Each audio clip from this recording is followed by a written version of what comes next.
पुढच्या पिढीला आरोग्यासाठी 10 झाडं लावून ठेव. पेटल रान तुफान आलया, काळ्या भुईच्या भेटीला हे आभाळ आलया.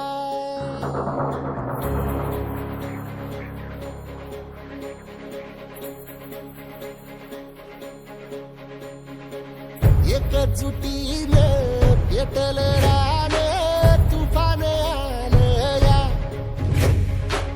काळ्या भुईच्या भेटीला हे आभाळ आलया. भेगाण माय मातीच्या ह्या डोळ्यात जागली आस, घेऊन हात हातामंदी घेतला लेकरांनी ध्यास. लई दिसानी भारल्या वाणी शिवार झालं